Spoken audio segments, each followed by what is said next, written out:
Magandang araw po sa inyo, Sir Blair.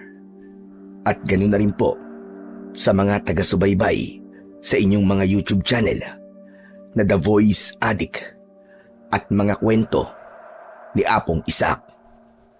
Isa po ako sa mga naaaliw sa mga kwentong ibinabahagi mo sa amin.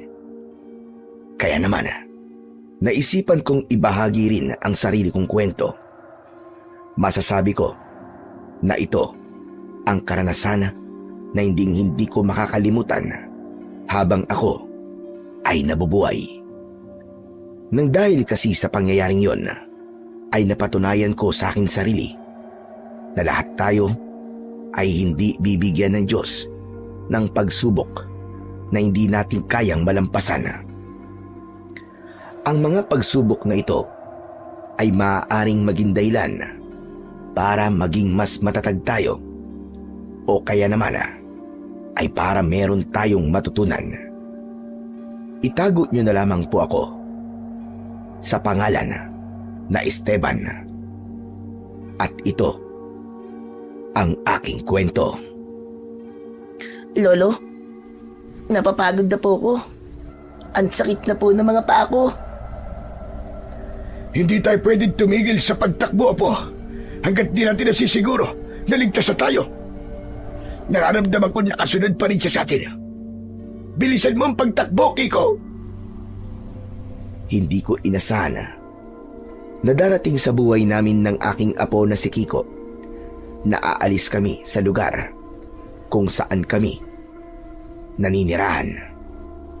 Isang aswang kasi ang may matinding galit sa akin at wala siyang ibang gustong mangyari kundi ang patayin ako.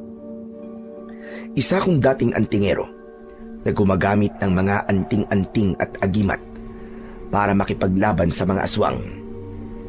Nang tumanda na ako, ay huminto na ako sa ganung gawain at nanggagamot na lamang ako ng mga may sakit dahil gusto ko na ng tahimik na buhay. Hindi ko naisip na sa dami ng aswang na aking nilabanan noon ay may isang magtatanim ng matinding galit sa akin at ang aswang na yon ang humahabol sa amin ni Kiko ng gabing yon. Ngunit sa hindi inaasahang pangyayari ay nadapa si Kiko. Agad ko siyang binalikan at itatayo ko na sana siya. Pero nakita ko ang malalim na sugat sa kanyang tuhod. Mukhang tumama sa bato ang tuhod niya nang nadapa siya. Hindi ko na po kaya, Lolo. Iwan niyo na lang po ako rito. Ako na po ang bahalang humarap sa aswang para makatakas po kayo. Ano ba sinasabi mo? Hindi kita pwedeng iwanan, ha? Hindi mo isasakripisyo ang buhay mo para sa akin. Tara na! Kailangan nating makalayo rito. Hindi ko na po kayang tumakbo, Do. Sobrang sakit na po talaga ng tuhod ko. Halika, bubuhatin na lang kita. Hindi ka magpapaiwan dito. Parehas nating matatakasan ang walang hiyang aswang na yon. Binuhat ko si Kiko at muli akong tumakbo. Ang totoo ay maaari ko namang harapin ang aswang na humahabol sa amin. Kaya lang, matagal ko nang hindi nagagamit ang aking anting-anting, kaya wala yung kapangyarihan. Sigurado ko na sinadya ng aswang na yon na wala akong kalaban-laban sa kanya at sa kanya pinagtangkaan ang buhay namin ng aking apo. Wala akong sapin sa paa. Sa sobrang pagmamadali kasi para makatakas sa aswang, nang pasukin nun ang bahay namin ay hindi ko na nagawang magsuot ng tsinelas. Hindi ko na ininda ang matutulis na bato na tumutusok sa talampakan ko dahil ang tanging nasa utak ko ng mga oras na yon ay ang makalayo at makahanap ng ligtas na lugar. Makalipas ang ilang sandali ay napahinto ako sa pagtakbo. Isang ilog kasi ang nasa harapan namin at malakas ang agos ng tubig doon. Wala na kaming ibang pwedeng pagpilian kundi ang tawirin ang ilog. Nararamdaman ko kasi na malapit na sa amin ang aswang. Kaya kahit wala akong ideya kung kakayanin ba namin ang rumaragasang tubig sa ilog, ay lumusong ako roon. Sa kasamaang palad, ay malalim pala ang ilog. Yun ang hindi ko napaghandaan. Kaya tinangay kami ni Kiko ng tubig. Maigpit kong niyakap ang apo ko. Sa utak ko ay walang tigil akong nagdadasal sa Diyos na sana ay wag niya kaming pabayaan. Hanggang sa humampas ang katawan ko sa malaking bato, doon ko na nabitiwan si Kiko at mabilis siyang nawala sa paningin ko.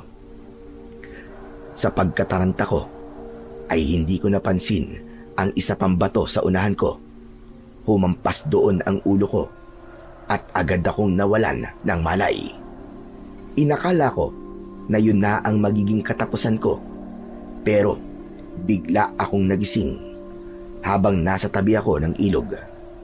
Maliwanag na ang paligid. Hindi ako makapaniwala nang nakita ko si Kiko sa tabi ko at masaya niya akong niyakap. Lolo, akala ko po hindi ka na magigising eh. Akala ko mamamatay ka na. Ano nangyari? Paano tayong napunta rito? Hindi niyo po ba natatandaan? Inanod po tayo ng ilog. Nabitiwan niyo po kasi ako. At tumama po kayo sa bato. Alam ko. Natatandaan ko yan. Ang ibig ko sabihin paano mo akong nakita? Nang nagkaiwalay po tayo, ay nakahawak po ako sa isang bato. Yun po ang ginamit ko para makaahon sa ilog. Ang akala ko po talaga ay wala na kayo, Lo. Tapos, naglakad-lakad po ako at nakita ko po kayo rito. Kanina ko pa nga po kayo hinihintay na magising eh. Salamat sa Diyos. At hindi na tayo pinabayaan. Pero ikaw, kumusta ka? Hindi ka ba nasaktan? O nasugatan? Sa awa naman po ng Diyos ay hindi po. Parang himala nga po ang nangyari. Kasi kahit sobrang lakas po ng agos sa ilog, ay wala po akong sugat. Maliban po sa sugat ko sa tuhod nung nadapa po ako. Pero ikaw po, Lo, may sugat ka po sa noo. Humampas kasi sa bato at noo ko nung nabitiwang kita. Huwag kang mag-alala. Ayos lang ako.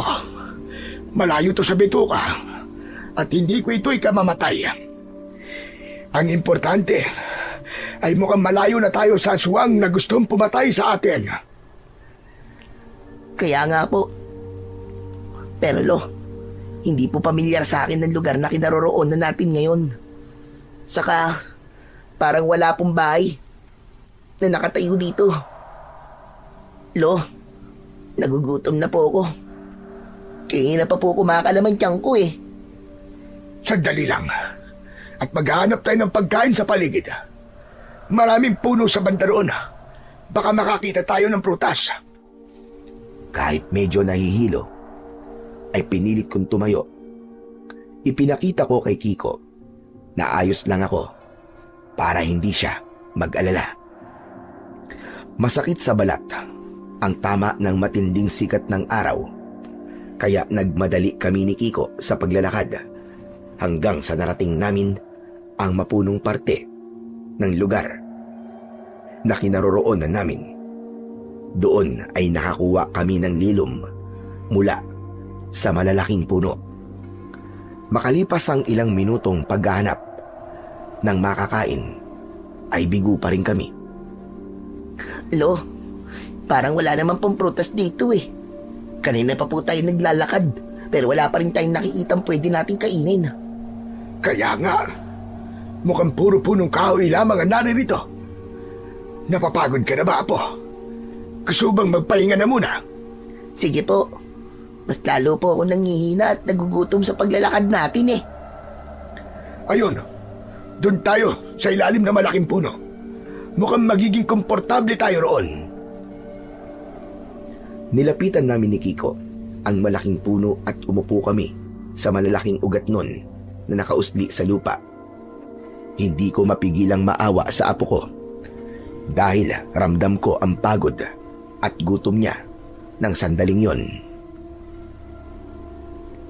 Pasensya ka na kung nadamay ka sa galit ng aswang na yon sa akin. Ako lang naman talagang gusto niyang patayin. Pero dahil alam niyang apo kita, ay gusto ka na rin niyang mawala. Ayos lang po, Lo. Saka, kung ano pong problema nyo ay problema ko na rin po. Pero ano po bang nagawa niyo sa aswang na yun? At galit na galit po siya sa inyo. Sa pagkakaalam ko, ay si Arturo ang aswang na yon. Isa ang tatay niya sa mga aswang na pinatay ko noon sa isang baryo. Kailangan ko yung gawin dahil sobra na ang perwisyo na dulot nila sa mga tao. Kung hindi ko yung ginawa, malamang ay marami pa silang napatay na mga inosente. May hinala rin ako na matagal na akong minamatyagan ni Arturo dahil umatake siya kung kailan alam niya na wala akong kakayahan na makipaglaban sa kagaya niya. May magandang dahilan po pala kung bakit niyo pinatay ang tatay ni Arturo. Bakit ba ganun ng mga aswang? Talaga bang nilikha po sila para pumatay ng mga tao? Apo, hindi naman lahat ng mga aswang ay masasama. Meron ding mga aswang na may mabuting puso o yung hindi pumapatay ng mga tao. Nabubuhay lamang sila ng tahimik at hindi sila nagdudulot ng takot. Ganun po ba? Ang akala ko po talaga, lahat po ng aswang ay masasama. Pero sana po, ay tigilan na po tayo ni Arturo para makabalik na po tayo sa bahay natin. Sigurado ako, Apo, na hindi tayo titigilan ni Arturo. Matatahimik lang siya kapag napatay niya na tayo. Kaya hindi magandang ideya na bumalik tayo sa bahay natin. Pero saan naman po tayo pupunta, Lo? Sa totoo lang, Apo, ay hindi ko rin alam. Pero maganda na mukhang nakalayo na tayo kay Arturo. Sa ngayon, ay masasabi kong ligtas na tayo mula sa kanya. Ang kailangan na lang natin gawin ay maghanap ng matitirahan natin kahit pansamantala. Mukhang wala po tayong makikitang bahay dito. Gubat po yata itong kinaroroonan natin eh. Malay mo ba? Kapag nakalabas tayo sa gubat na ito, ay may mga kabayan na makikita tayo. Siguro naman ay merong tutulong sa atin doon. Sana nga po, Lo. Pero nagugutom na po talaga ako. Ang sakit na po ng tiyan ko, Lo. Tiisin mo na lang muna ang gutom mo. Ang mabuti pa ay matulog ka muna para paggising mo ay wala na yung gutom na yan. Ganyan kasi ang ginagawa namin nung mga bata pa kami kapag wala kaming pagkain. Itinutulog na lamang namin. Eh di, matulog na rin po kayo, Lo. Alam ko po na nagugutom na rin po kayo eh. Ayos lang ako, Apo. Huwag mo akong isipin. Babantayan kita habang natutulog ka. Humiga na si Kiko sa lupa. At dahil sa sobrang pagod niya, ay mabilis siyang nakatulog. Nang tuyog na ang apo ko, ay doon ko na pinakawalan ang aking mga luha. Tahimik akong umiyak dahil hindi ko akalain na mararanasan ni Kiko ang ganung bagay. Sa isang iglap ay nawala ang lahat sa amin at kailangan naming magsimula ng walang-wala. Tanghali na nang nagising si Kiko. Sinubukan ulit naming maghanap ng pagkain sa gubat. Sa awa naman ng Diyos ay may nakita kaming isang puno ng bayabas na may mga bunga. Kahit hindi mga hinog na bayabas ay pinagtiyagaan na namin. Ang importante ay magkaroon ng laman ang aming sikmura. Maya-maya pa ay bumalik kami sa ilog para uminom. Nagpalipas kami ng oras sa ilalim ng malaking puno. Kinuwentuhan ko si Kiko ng mga nakakatawa kong karanasan sa buhay para kahit papano ay maaliw siya. Pero makalipas lamang ang ilang sandali ay muli akong nakaramdam ng lungkot dahil sa pagkakadamay ni Kiko sa problema ko. Bigla akong huminto sa pagsasalita at tumingin ako sa kawalan. Okay ka lang ba, Lo? Bakit bigla po kayong tumigil sa pagkikwento? Ituloy niyo na po yung kwento niyo kanina. Bigla ko kasing naisip ang nanay mo. Kung sumama ka sana sa kanya sa Maynila, ay hindi ito mangyayari sa'yo.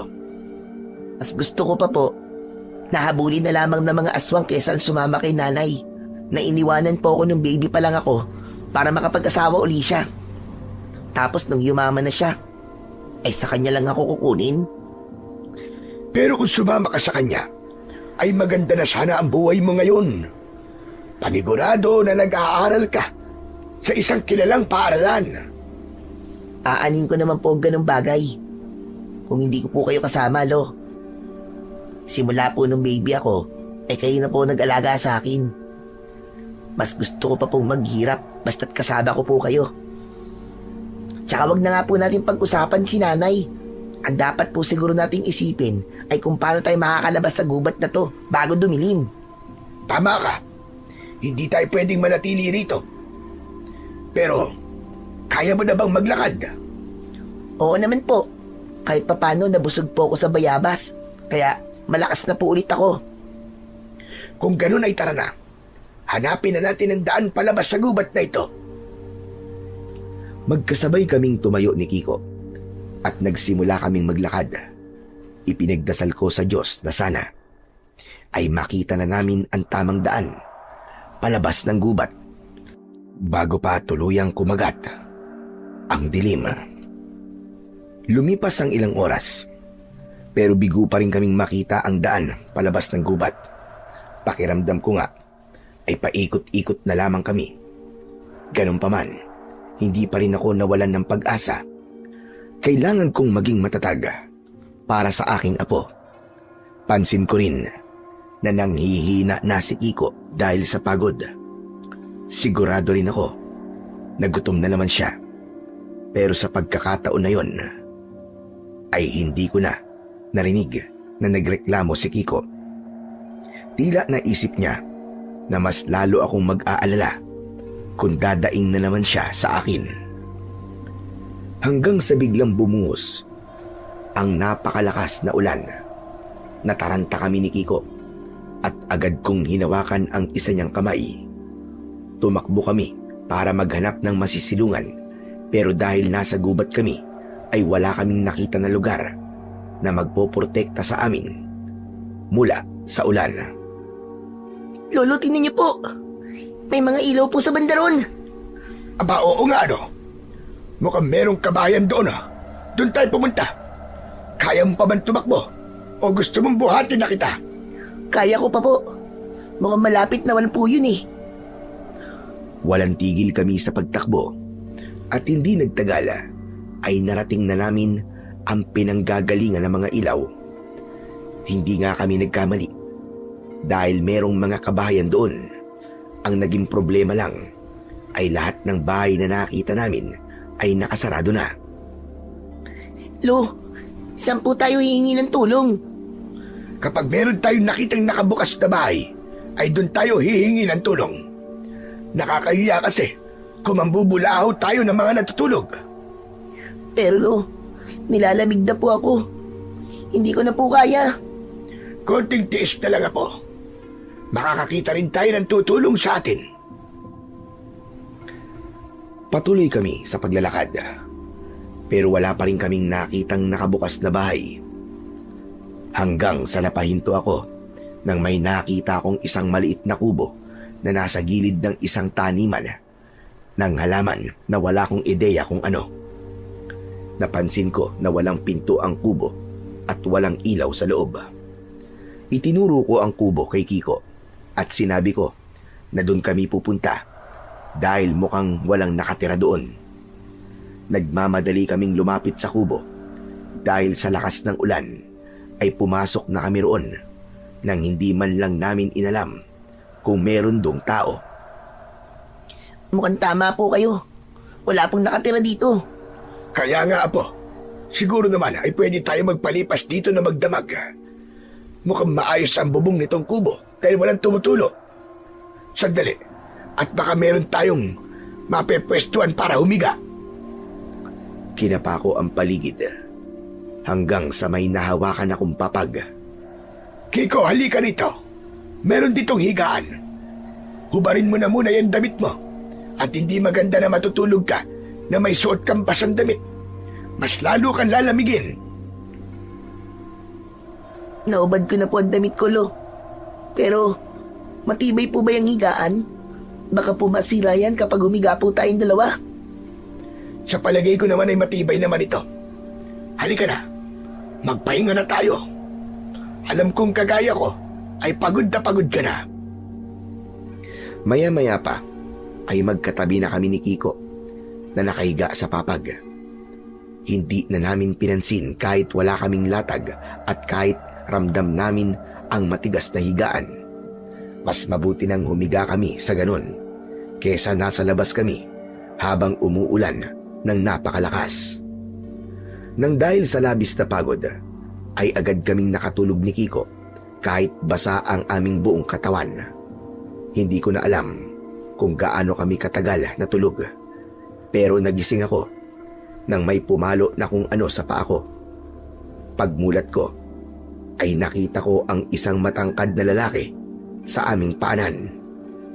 Matalim ang mga mata niya at halatang galit siya. May hawak siyang tungkod na maganda ang pagkakayari at may suot siyang sombrero na kung tawagin ay fedora. Sa unang tingin ay alam kong mayaman siya. Sino ka?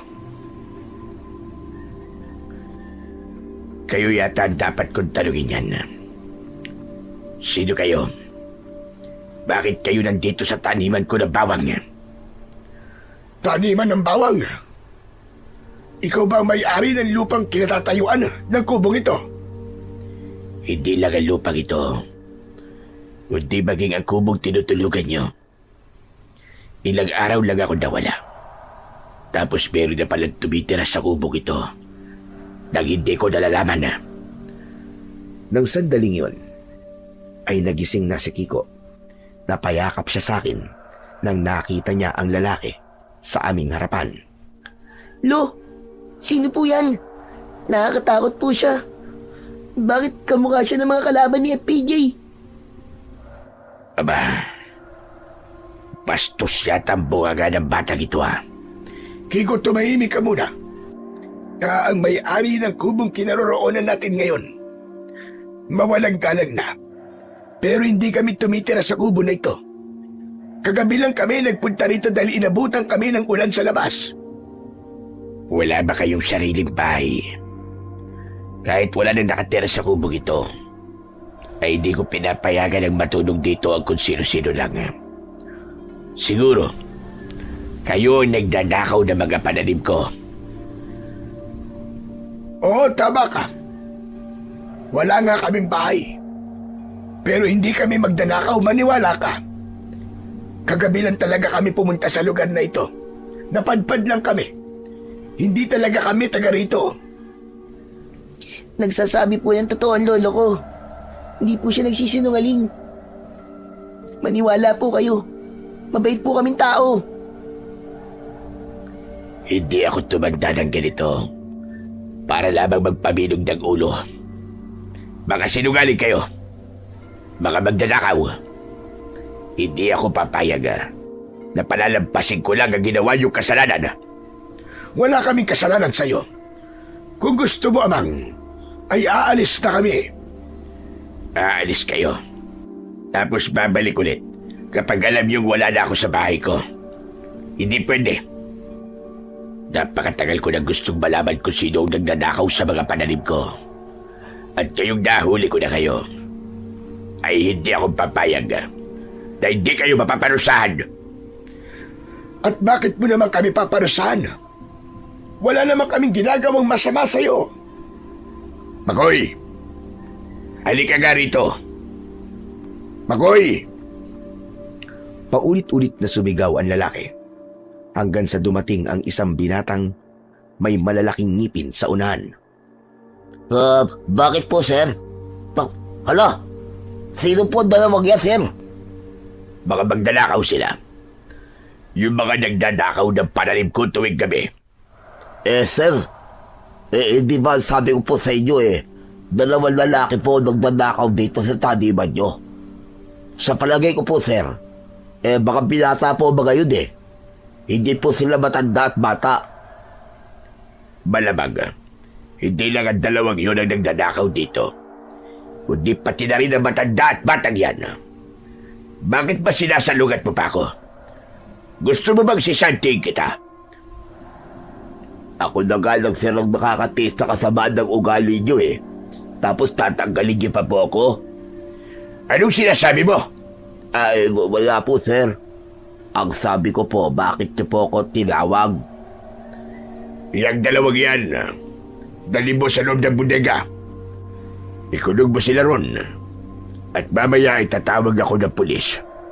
Para sila ay makulong. Sandali lamang, Amang.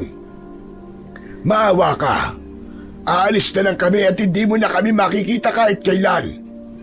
Hindi ako naniniwala sa inyo. At dapat sa mga kagaya nyo ay napaparusahan para magtanda. At isa pa, hindi ka na nahiya. Sinasama mo pa sa kawalang hiyaan mo ang isang bata. Tinuturuan mo siyang maging magnanakaw. Bakit po ba yung maniwala? Sinabi na nga pong hindi po kami magnanakaw Makoy, dali na mga yan sa bodega. Itali mo sila at baka mamaya ay makatakas pang mga yan. Sir, nakakaawa naman po sila. Tignan niyo naman po, mukhang takot na takot sila Ikaw ang dapat matakot sa akin. Dahil kapag hindi mo ko sinunod, ikaw ang ikukulong ko sa bodega. Gawin mo na sinabi ko, Makoy. Dahil tatawag na ako ng pulis. Sige po, gagawin ko na po, sir. Lumapit sa amin ang binata at hinawakan niya ang mga kamay namin ni Kiko. Papalagsana ako, pero nakita ko ang nakasukbit na baril sa lalaking unang nakakita sa amin. Natakot ako na baka kapag nanlaban kami, ay barilin niya kami. Sa klase ng pakikipag-usap niya sa amin ni Kiko, ay hindi malabong kaya niyang gawin yon. Tumingin ako kay Kiko at tumango ako sa kanya. Tila nakuha niya kung ano ang ibig kong sabihin. Gaya ko ay hindi siya nanlaban at kusang loob kaming sumama sa lalaki sa isang bodega. Maraming nakatambak na dayami roon at mga tiklis na magkakasalansan. Pinaupo kami ng lalaki sa isang sulok at kumuha siya ng lubid para itali ang mga kamay namin ni Kiko. Maawa ka sa amin. Pakawalan mo kami. Wala kaming kasalanan, maniwala ka. Pasensya na po. Pero, hindi ko po pwedeng sumayin si Sir Lauro Kasi, alam niyo na, kahit naawa ko sa inyong dalawa, mawawala naman ako ng trabaho. Di sabihin mo na nakatakas kami. Ganun na lamang ang gawin mo. Nako, hindi na po pwede yun. Paparasahan po ko nun kasi nakatakas kayo. Kaya pasensya na po talaga. Ang gawin nyo na lang, kapag dinala kayo sa presinto, doon na lang kayo magpaliwanag. Patunayan nyo po na hindi po kayo magdadakaw. Mukhang mayaman ang Lauro na yon. Anong laban namin sa pera niya? Sigurado ko na kayang-kaya niyang bilhin ng batas. Biglang dumating sa bodega ang lalaki na nalaman ko na Lauro ang pangalan. Nang sandaling yon ay walang ibang nasa isip ko kundi ang wag kaming makulong ng aking apo. Tumawag na ako sa mga pulis. At anuman sandali, ay darating na sila rito. Maawa ka. Kahit wag na sa akin. Kahit sa apo ko na lang. Kung ipapakulong mo kami, ay ako na lamang ang ipakulong mo. Lolo, ayoko pong ikaw po makukulong. Gusto ko po, magkasama po tayo. Ayoko po magkaiwalay tayo, Lo. Sir Lauro, hindi ka ba naawa sa kanila? Isang maglolo, na nagmamahalan at tayo maghiwalay.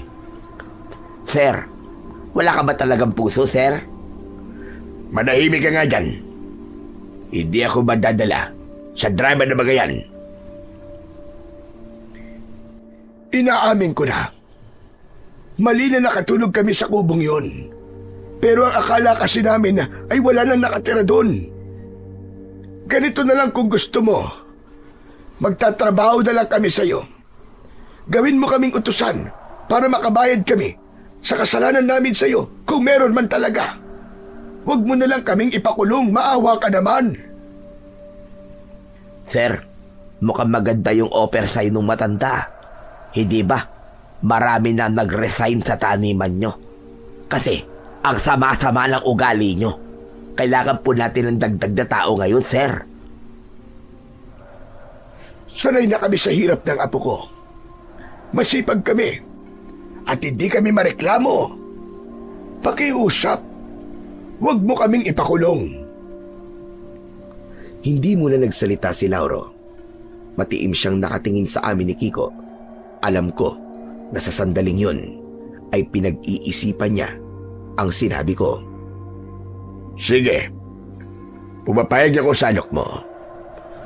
Magtatrabaho kayong dalawa sa taniman ko ng mga bawang.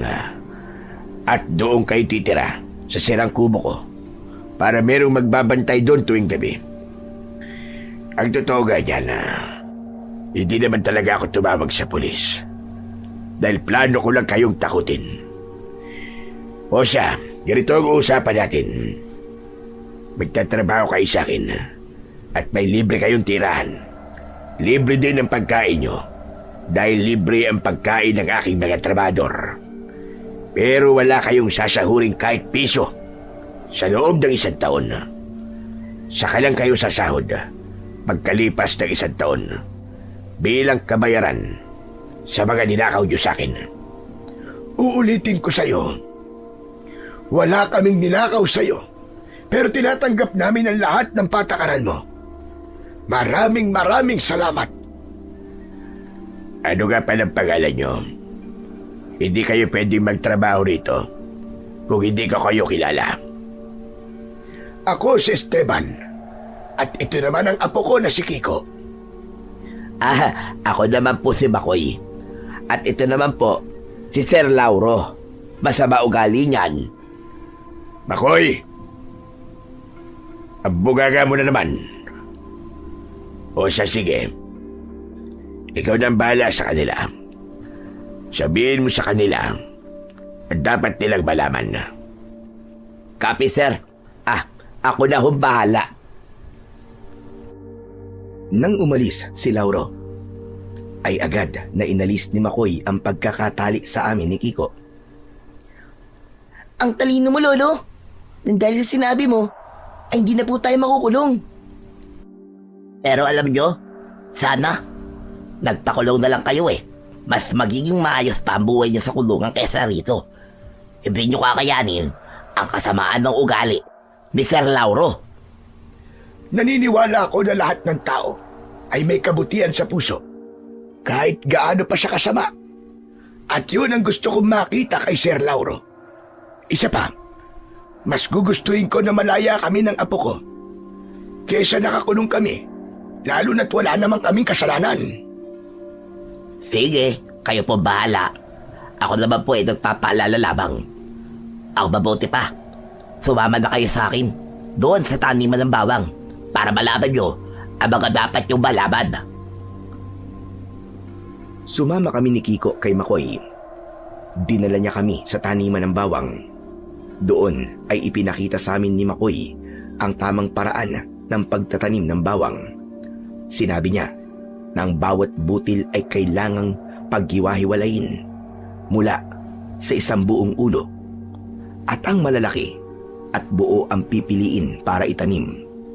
Itinuro niya na dapat nakaturo paitaas ang matulis na bahagi ng butil ng bawat bawang at nakabaon yun ng mga 2 pulgada sa lupa at may tamang pagitan na mga 4 hanggang 6 na pulgada ang bawat isa para may sapat na espasyo kapag lumaki.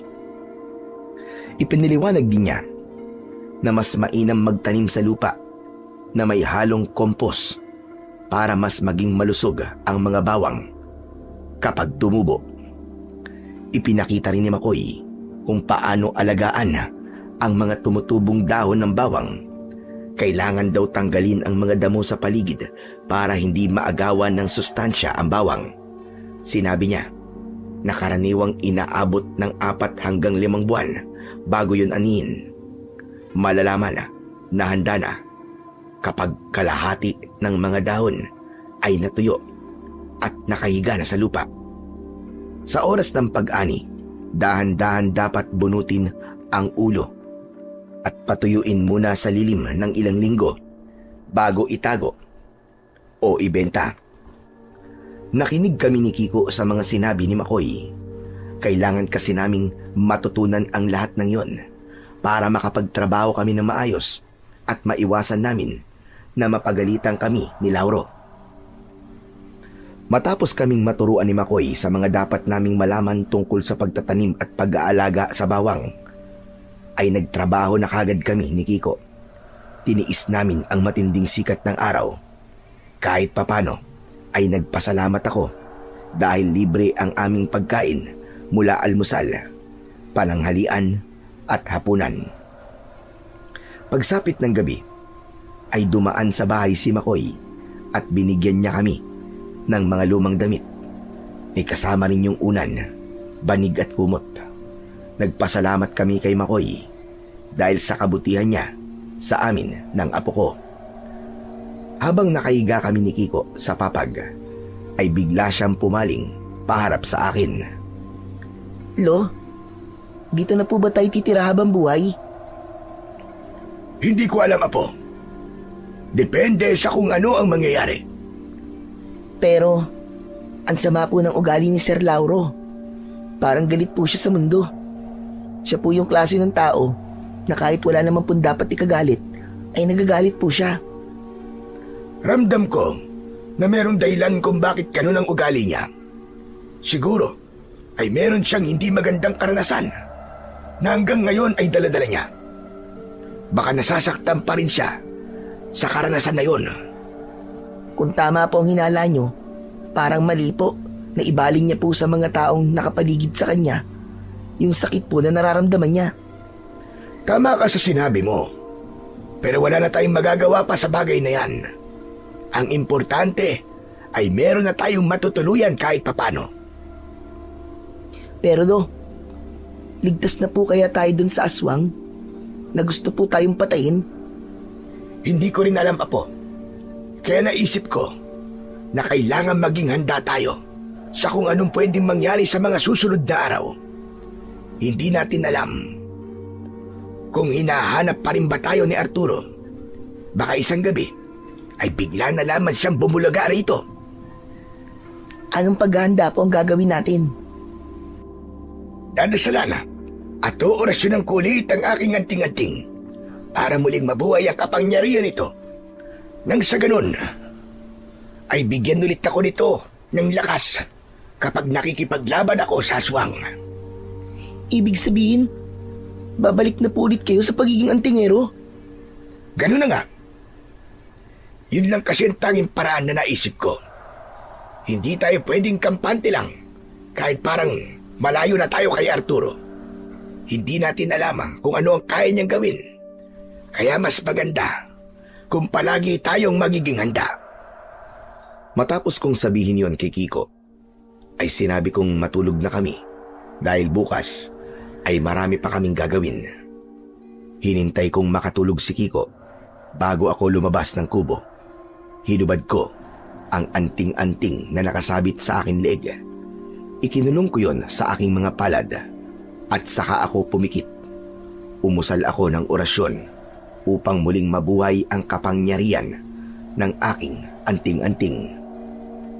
Nang natapos na ako, ay isang malalim na paghinga ang aking pinakawalan. Hindi ko agad mabubuhay ang kapangyarihan ng aking anting-anting. Kailangan ay maging matyaga ako gabi-gabi na orasyonan yon hanggang sa tuluyan ng bumalik ang kapangyarihan nun. Na mga nagdaang araw ay palagi kaming gumigising ng maaga ni Kiko. Pagkakain ng almusal ay dumidiretso kami sa pagtatrabaho sa taniman ng bawang. Isang tanghaling tapat, abala kami ni Kiko sa pagtatanim ng bawang. Kaya kahit paano ay alam na namin ang aming gagawin. Kaya hindi na kami binabantayan ni Makoy. Lo, hindi po ba pangontra po sa aswang ang bawang? Tama ka. Ayaw na mga aswang ang amoy ng bawang. Kaya kapag meron yan, ay napipilitan silang umalis. Ibig po palang sabihin ay ligtas po tayo sa kubo natin. Kasi napapalibutan po yun ng mga bawang. Hindi po tayo mapupuntahan doon ng aswang na si Arturo. Tama ka. Pero depende pa rin sa aswang ang magiging epekto ng bawang. Meron kasing mga aswang na sanay na sa amoy ng bawang, habang ang ilan ay sadyang malakas, kaya hindi na tumatalab sa kanila ang bawang. Hindi rin pala tayo sigurado sa kaligtasan natin. Kahit napakaraming bawang pa sa paligid natin. Pero, ano na po pala nangyari sa anting-anting niyo, Lo? Naibalik niyo na po ba ang kapangyarihan nun? Sa ngayon, ay hindi pa. Kaya hindi ako tumitigil sa pag-oorasyon tuwing gabi bago ako matulog. Matagal ko kasing hindi yun nagamit. Kaya mukhang matatagalan din bago ko maibalik ang kapangyarihan nun. Napahinto kami sa pag-uusap ni Kiko. Nang mula sa isang bahagi ng taniman, ay nakita namin si Lauro na sinisigawan ang isang trabahador. Hindi makapagsalita ang trabahador sa sobrang takot. Nasa tabi ni Lauro si Makoy na bakas sa muka ang pagkabahala. Napatayo ako nang itinulak ni Lauro ang trabahador at natumba yun. Mabilis akong tumakbo. Akmang tatadyakan ni Lauro ang trabahador, pero iniharang ko ang aking sarili. Tama na, Sir Lauro. Hindi mo dapat siya sinasaktan. Alam mo ba ang ginawa ng tao yan? Hindi niya sinabi na may mga bawag pa sa isang bodega. Kung hindi ko pa naamoy na nabubulok na mga bawag na yon, ay hindi ko pa malalaman. Kahit na, Sir, hindi pa rin sapat na dahilan yun para sa isaktan mo. Napakalaking halaga ng pera na wala sa akin. Nasasabi mo lang yan dahil hindi ikaw ang naglalabas ng pera para sa taniman na ito. At bakit ka ba nakikialam? Gusto mo ba pati ikaw ay saktan ko? May iba namang paraan para parusahan mo siya, pero hindi kasama doon ang pananakit. Alam mo, sa sinabi mong yan, ay binigyan mo ko ng ideya. Tama ka. May iba pang paraan para maparusahan ko siya. Ang mabuti pa ay sisantig ko na lang siya. O ikaw, simula sa araw na ito, ay ayoko nang makita pa ang pagbubuka mo. Lumayas ka! At huwag na huwag kang umasa na may sweldo kapag makukuha. Dahil yun na ang bayad mo sa mga nabulok na bawang. Walang nagawa ang kawawang trabador, kundi ang umalis. Maya-maya ay humarap si Lauro sa akin. Matalim ang kanyang mga mata. At ikaw naman, sa susunod ay huwag kang nakikialam sa mga ginagawa ko. Kung ayaw mong paalisin ko kayo rito ng apo mo, matuto kang lumugar kung saan ka nararapat.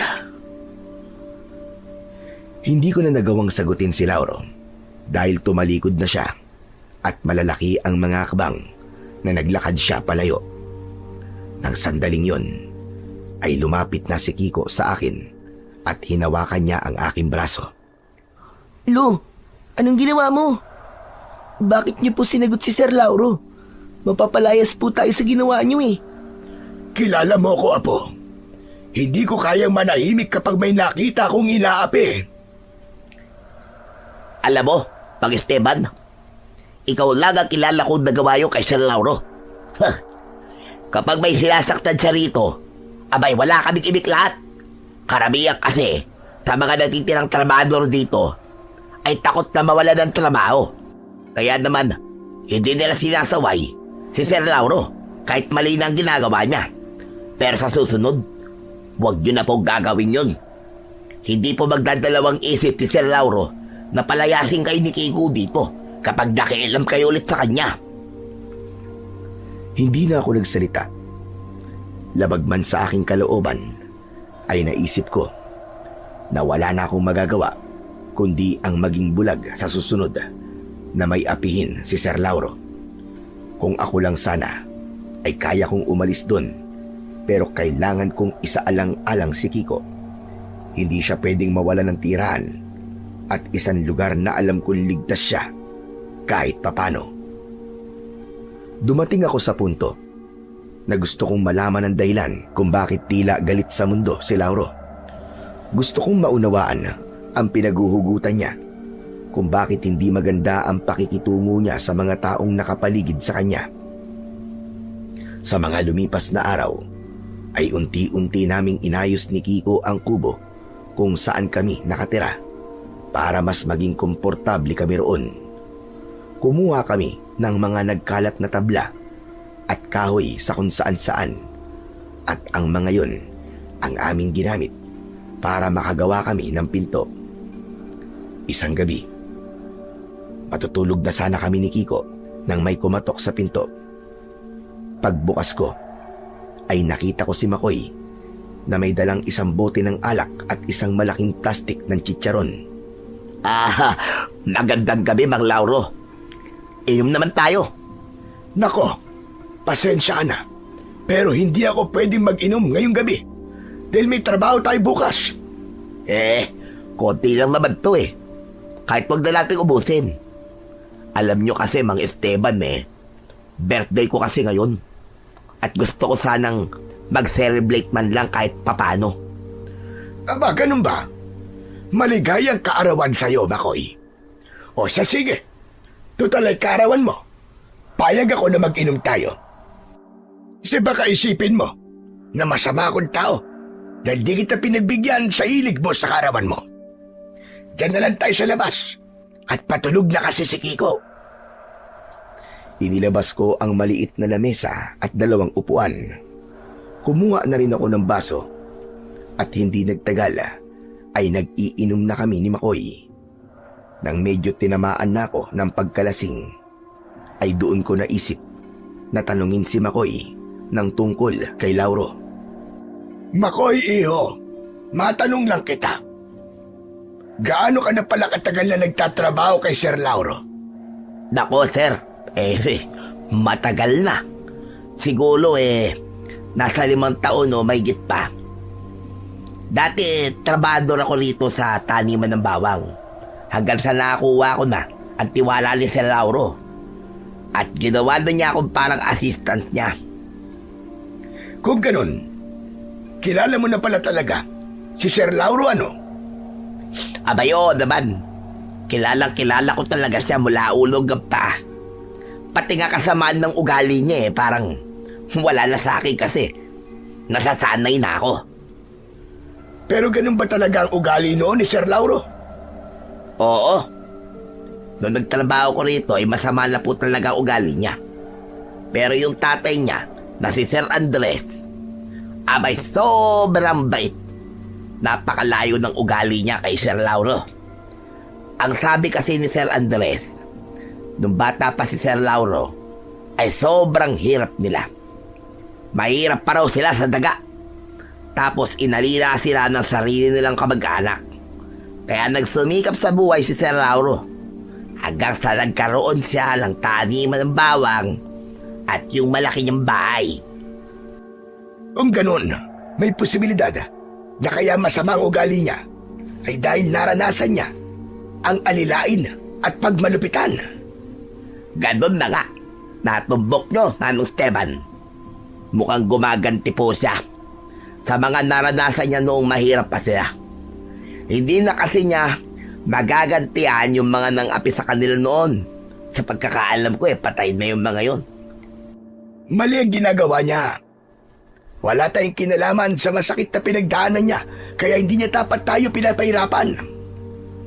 Pero mukhang alam ko ng gagawin ko para mapagtanto ni Sir Lauro na mali ang kanyang ginagawa. Talaga, Manong Esteban? Paano naman? Kailangan niyang maranasan na may gagawa ng kabutihan sa kanya. Malamang, nang dahil sa nangyari sa kanya nung bata pa siya, ay iniisip niya na lahat ng tao ay masama. Pero kapag nalaman niya na may mga taong may malasakit sa kanya at kaya siyang gawa ng mabuti, ay maiisip niya na hindi lahat ng tao ay gaya ng iniisip niya.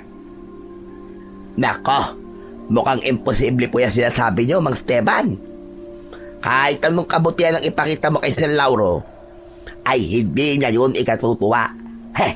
Hindi nga yata yung marunong magpasalamat eh. Pero hindi naman pala likas na masama si Sir Lauro. Merong isang masamang alaala ang naging dahilan para tila kamuhian niya ang mga tao. May pag-asa pang magbago ang amo natin. Maniwala ka sa akin, Makoy. Ewan ko. Pero para sa akin, ay wala ng pag-asa pa si Sir Lauro. Baka nga hanggang sa mapatay siya nung aswang na yon, ay masama pa rin ang ugali niya. Sandali lang, ano sabi mo? Tama bang pagkakarinig ko? May binanggit kang aswang. Ha? Wala yun. Nabingin na po yata kayo ah. Wala po ako sinasabing aswang. Ano ba kayo? Lasing na yata kayo eh. Hindi pa ako bingi. At hindi pa ako lasing. Malinaw kong narinig at sinabi mo. At gusto ko lang ipaulit sa'yo. Ang sabi mo, baka masama pa rin ang ugali ni Sir Lauro hanggang sa mapatay siya ng aswang. Sinong aswang ang tinutukoy mo? Nako, yali. Yali ako nito kay Sir Lauro eh. Kasi nadulas ako. Total nadulas ka na rin. Ay sabihin mo na sa akin ang tungkol sa aswang na yon. Ano bang meron sa aswang? Yari talaga. Mukhang wala na ako lusot sa inyo ah. Baka hindi nyo ako pauwiin hanggat di ko sinasabi sa inyo tungkol sa aswang eh. Pero Mas Esteban, ito ah. Mangako kayo sa akin na lahat ng sasabihin ko sa inyo ngayon ay hindi mo sasabihin sa kahit na kanino. Lalo-lalo na kay Sir Lauro natin. Kasi kapag nalaman niya na sinabi ko to sa inyo, abay, sigurado mawawalan ako ng trabaho. Ang dami mong pampasakali. Oo na. Nangangako ko na hindi ko sasabihin sa kahit na sino. Lalo na kay Sir Lauro. Basta sabihin mo na kung ano ang tungkol dun sa aswang na binanggit mo. O sige, ito na nga. Ganito kasi yun. May isang aswang na galit kay Sir Lauro. Berta po ang pangalan ng aswang na yun. Alam ko to kasi naikwento sa akin to ni Sir Lauro eh, nung isang beses na nalasing siya. Eh bakit naman galit na galit kay Sir Lauro ang aswang na sinabi mo? Noong kasi, bago bilhin ni Sir Lauro ang lupan to, ay meron ditong nakatayong kubo. Abay doon nakatira si Berta. Nang nabili ito ni Sir, siyempre, kailangan nang umalis si Berta. Kasi nakikitirik lang naman siya dito sa bahay. Pero ayaw umalis si Berta. Kasi nga, matagal na daw siya nakatira sa lupang to. Aba, nagmatigas si Berta hanggang sa sinudog ni Sir Lauro ang bahay ni Berta. Wala lang nagawa si Berta, kundi ang umalis. Walang kaalam-alam si Sir Lauro na yung Berta pala na yun ay isang aswang. Nalaman na lang niya ng isang beses na pinagtangkaan ng buhay niya at sinabi ng aswang na siya ang pinalayas ni Sir sa lupang ito. E di si Berta yun. Ibig sabihin, matagal nang pinagtatangkaan ng aswang na yun ang buhay ni Sir Lauro, ganun ba? Oo naman. Kaya ka't tuwing gabi ay hindi na lumalabas pa ng bahay si Sir Lauro. Ayun, kasi nga, baka nasa paligid lamang si Berta. Saka kung mapapansin mo baka bawang ang piniling itanim ni Sir Lauro at gawing kabuhayan. May nakapagkasabi kasi sa kanya na mabisa daw na pangontra sa aswang ang mga bawang. Naisip niya siguro na kung mayroong malawak na taniman ng bawang dito, ay baka hindi na siya malapitan ni Berta. Di ba? Tama naman. Epektibo ba ang pagtatanim niya ng bawang? Siguro. Di ko alam. Pero simula kasi ng marami ng bawang dito, ang sabi ni Sir ay di na bumalik si Berta. Epektibo ka siguro ang bawang na pangontra sa aswang. Alam mo, Makoy, hindi lahat ng aswang ay takot sa bawang.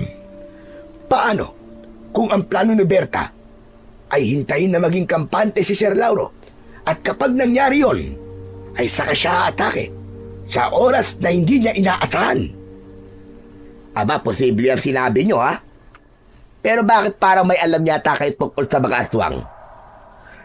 Ano kasi? Meron din kasing aswang sa lugar na pinanggalingan namin ng aking apo. Kaya parang normal na sa akin ang makarinig ng kagaya ng ikinikwento mo. Pero bakit hindi na lang humingi ng tulong si Sir Lauro sa mga taong may kakayahan na makipaglaban sa aswang? Sa tingin nyo po ba di niya na yung ginawa? 2 beses na po siyang humingi ng tulong sa mga manunugis. Pero yung 2 yon ay muntik nang mapatay ni Berta. Kahit matanda na si Berta, malakas pa rin siyang klase ng aswang. Kaya nga minsan kapag natutulog ako sa bahay ni Sir Lauro, abay takot na takot ako aba. Baka kasi bigla na lamang dumating si Berta. O ayan sinabi ko na sa inyong lahat. Sobra-sobra pa nga sa dapat ko sana sabihin Basta, pangako mo sa akin, Mang Esteban. Huwag mong sasabihin kay Sir Lauro na sinabi ko yun sa inyo. Mayayari talaga ako. Huwag kang mag-alala, Makoy. Dahil marunong akong tumupad ng pangako. Hindi kita ipapahamak. Aasahan ko yan, O siya, tumagay na tayo. At parang nawala ng pagkalasing ko sa haba ng kwentuhan natin Kinuha ko ang basong may laman na alak at diretso ko yung ininom.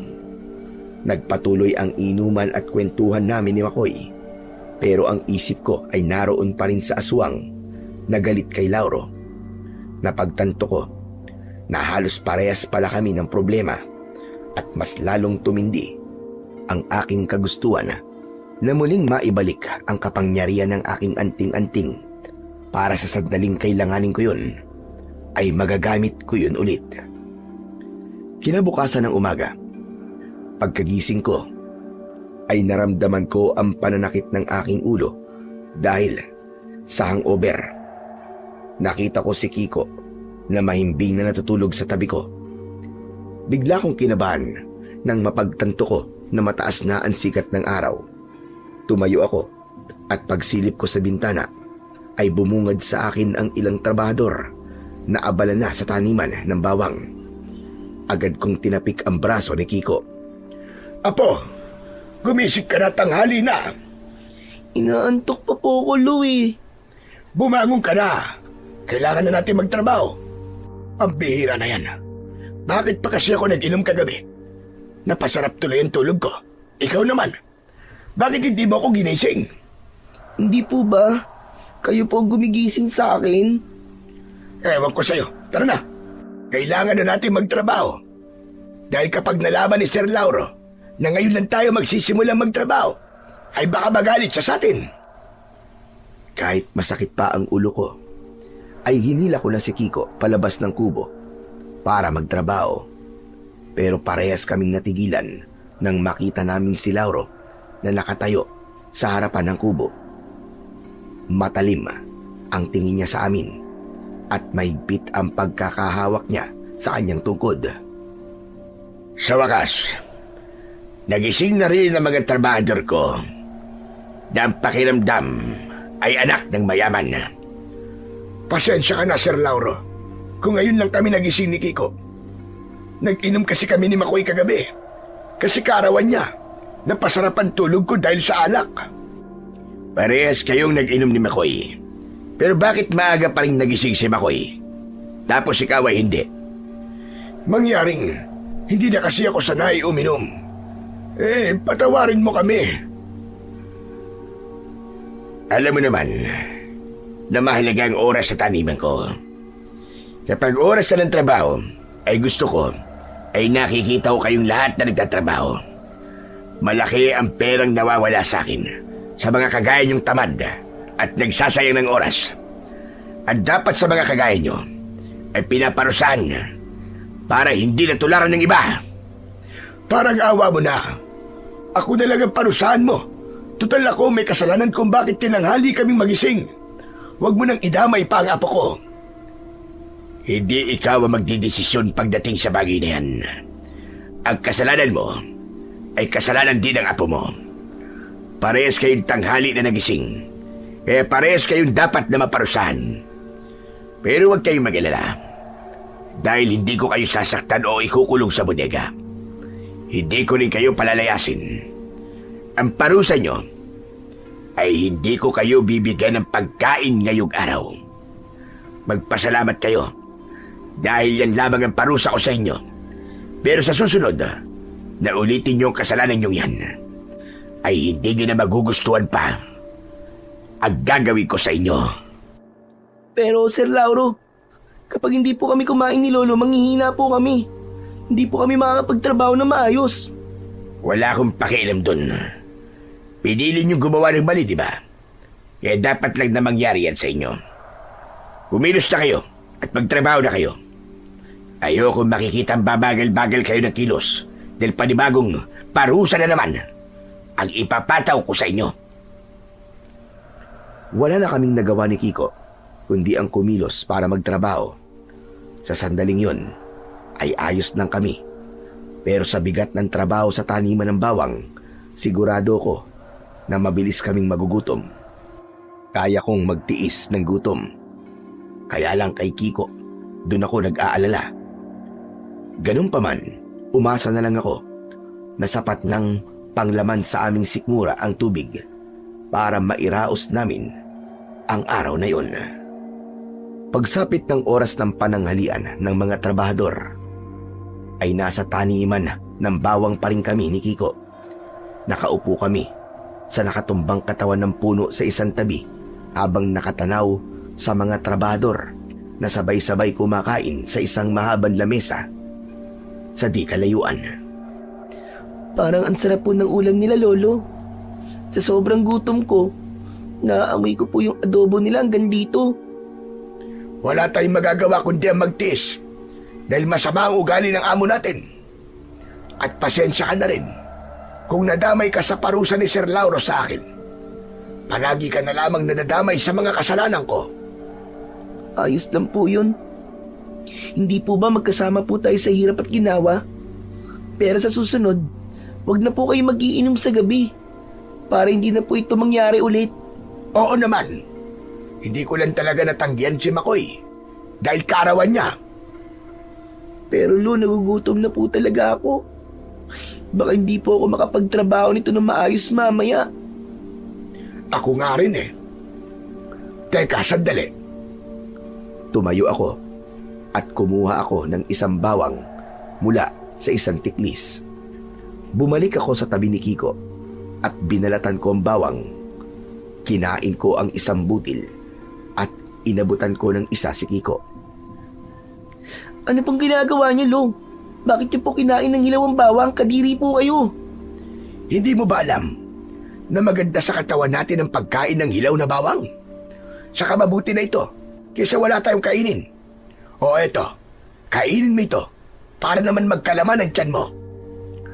Eh baka mamaya po yan umapdi naman po ang sikmura ko. Hindi yan, maniwala ka sa akin. Sige na, kainin mo na to. May pagkaalinlangan na kinuha ni Kiko ang isang butil ng bawang at kinain niya yon. Pero agad din niya yung iniluwa. Pwe! Ang pangit po ng lasa, Lo. Ang angang pa. Hindi ko po kayang kainin yan. Bahala ka. Basta ako, ito ang kakainin ko. Patuloy ako sa pagkain ng bawang hanggang sa naubos ko ang isang buo. Bumunta ako sa aming kubo para uminom ng tubig. Dinalan ko rin ng isang baso ng tubig si Kiko para kahit papano ay magkaroon ng laman ang kanyang tiyan. Pagsapit ng gabi ay magkatabi kaming nakahiga ni Kiko sa papag. Parehas kaming nanghihina dahil sa labis na gutom Maya-maya pa ay may kumatok sa pinto. Nang narinig namin ang boses ni Makoy ay tumayo ako para buksan ang pinto. Ano ginagawa mo rito? Kung yayayain mo na naman ako mag-inom, ayoko na. Hindi ko na po kayo yayayain mag-inom. Pasensya na rin po kayo kasi nang dahil po sa akin ay hindi kayo pinakain ni Sir Lauro ng buong araw. Pero nandito po ako para bumawi sa inyo. May dala po akong pagkain para sa inyo ni Kiko. May kanin at adobong manok po akong dala. Talaga? Pero baka mapagalitan ka naman ni Sir Lauro sa ginagawa mong yan. Wala na. Bulbog na po si Sir Lauro. Hindi niya malaman to. Ganun ba? O sige, pumasok ka na. Abay talagang gutom na kami ni Kiko. Pero, ang baho po ng hininga nyo. Para po nanununtok yung amoy ah. Dahil to sa bawang na kinain ko kanina. Kasi, wala nga kaming pagkain eh. Halika na, pumasok ka na. Huwag mo nang pansinin ang hininga ko. Labis na natuwa si Kiko nang malaman niya na may dalang pagkain si Makoy. Agad kaming kumain at hindi na namin napansin si Makoy dahil nakatutok ang aming atensyon sa pagkain. Dahan-dahan lang naman kayo sa pagkain. Baka mamaya mabulunan kayo niyan eh. Hayaan mo na lang kami, Makoy. Alam mo namang maghapong kaming hindi kumain. Sorry po talaga. Hayaan nyo. At aayain na lang kitang mag-inom kapag wala kayong trabaho sa susunod na araw. Ayoko na. Hindi na talaga ako mag-iinom. Pero sigurado ka bang tulog na talaga si Sir Lauro? Baka kapag nalaman niya na binigyan mo kami ng pagkain, ay ikaw naman ang parusahan niya. Tapos kami naman ang makokonsensya. Huwag po kayo mag-alala kasi sigurado ko na tulog na si Sir. Hindi na yung bumababa sa kwarto niya na ganitong oras. Magsasalita pa sana ako nang narinig namin ang malakas na sigaw ni Mang Lauro sa loob ng bahay niya. Si Sir Lauro po yung sumigaw, di ba? Akala ko po ba tulog na siya? Nako, baka nananaginip lang yon o kaya binabangungot. Muli naming narinig ang malakas na sigaw ni Lauro at sa pagkakataon na yon ay humihingi na siya ng saklolo. Hindi na ako nag-isip dahil malinaw na nasa panganib si Lauro. Kinuha ko ang itak na nakasuksok sa dingding. Ano gagawin nyo, Mang Esteban? Saan kayo pupunta? Malamang kay Sir Lauro. Hindi pa ba malinaw sa'yo na humihingi siya ng tulong? Baka inaatake siya nung aswang na sinabi mo. Aba, oo nga do. Pero baka ikaw naman po mapahamak. Si Sir Lauro nga takot sa aswang eh. Kayo pa po ba? Oo nga, Lolo. Saka, hindi pa po yata bumabalik ang kapangyarihan ng anting-anting nyo. Ano ka mo, anting-anting? Anong anting-anting? Mamaya na ako magpapaliwanag, Bakoy. Dito ka lang. Bantayan mo ang apo ko. Ako nang bahala kay Sir Lauro. Matapos yun, ay nagmamadali akong lumabas ng kubo. Wala akong pakialam kahit wala pang kapangyarihan ang aking anting-anting. Ang tanging nasa utak ko lamang ng mga sandaling yon ay ang iligtas si Sir Lauro kung sakaling itaatake nga siya ng aswang. Pagdating ko sa harapan ng malaking bahay ni Lauro, ay sinubukan kong buksan ang pinto. Pero nakakandado yon. Umikot ako sa likod at nang nakita kong bahagyang nakaawang ang pinto roon, ay agad ko yung binuksan. Pagpasok ko sa bahay, ay narinig ko sa itaas ang malakas na pagsigaw ni Lauro.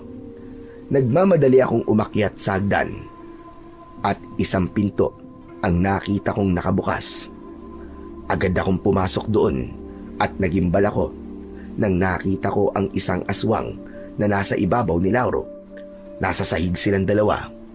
May malalim na sugat si Lauro sa braso at nakikipagpambuno siya sa aswang. Walang pagdadalawang isip na lumapit ako sa kanila at tinaga ko sa likod ng aswang. Umalingaw-ngaw sa 4 na sulok ng kwarto ang sigaw ng aswang na yon. Nilubayan ng aswang si Lauro at galit na galit siyang umangil sa akin. Hindi ako natatakot sa'yo. Halika, Lumapit ka para makita mo ang hinahanap mo!